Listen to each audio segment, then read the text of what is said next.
Do you dare unlock new levels of knowledge?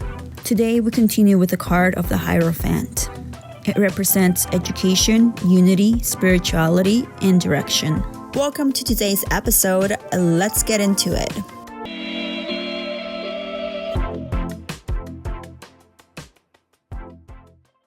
In the previous episode, we discussed the Emperor. This card represents control, security, order, and ambition. You can go check out this episode if you haven't done so yet, or if you need a refresher before diving into today's episode. Today, we continue down the path with the card of the Hierophant, marked as the number 5 in the tarot deck. It represents education, unity, spirituality, and direction. But first, let's talk about the benefits the tarot can bring into our lives, shall we? The tarot can be described as a picture book of the human condition. It reflects our states of mind and stages of life. Therefore, a regular tarot practice has many personal benefits. It can highly increase our self-awareness, giving us the space needed to focus on ourselves. The tarot can also offer a different perspective on a problem or dilemma. It reveals to us paths we did not see before.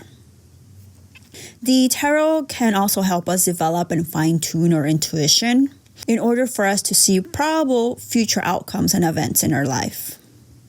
The tarot deck being used for this series is the Rider-Waite's deck. This deck is universal and it's a great tarot deck for beginners. It is important to point out that throughout this series, the terms feminine and masculine will be used.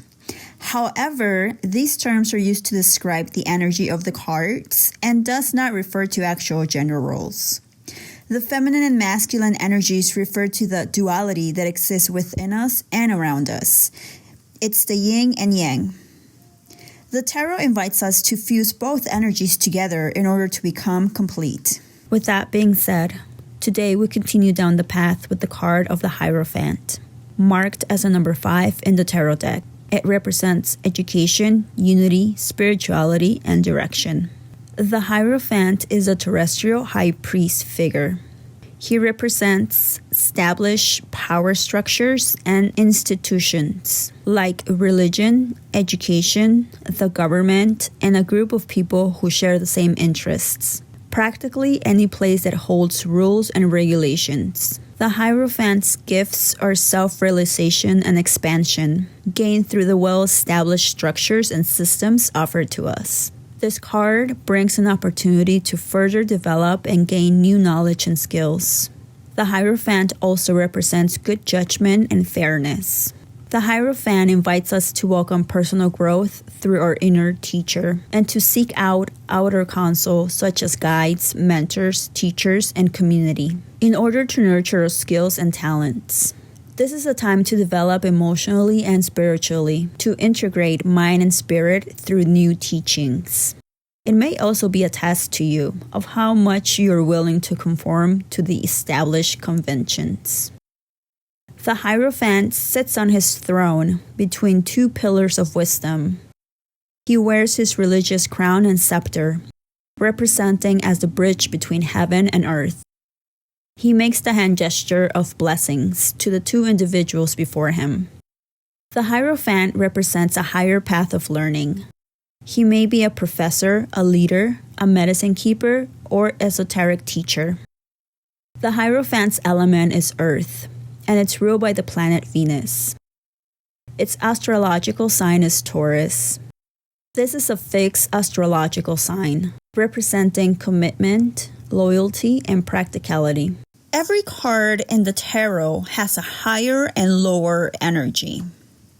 The lower energy can be read by the cards that are next to each other in the read, or it can also be read as low energy when the cards or the card come up in reverse. The lower energy of the Hierophant can show us poor leadership, poor advice, mistrust, oppression, controlling and holding back on growth. It can be a sign to seek out new mentorship or create your own path. In conclusion, when the Hierophant comes up for us, it is an invitation to nurture and develop new skills and knowledge. through the help of our inner teacher and our outer counsel, such as a mentor, teacher, guide, and community. Do you dare unlock new levels of knowledge? In the next episode, we will take a look at the Lovers, marked as the number 6 in the tarot deck. It represents love, relationships, duality, and decisions. I hope you enjoyed today's episode here at the Cosmic Juniper. To receive future notifications on new episodes, don't forget to follow, like, and comment. And remember, you are a beautiful being of light having a human experience. Be gentle with yourself and keep hydrated. Until next time, seekers and dreamers.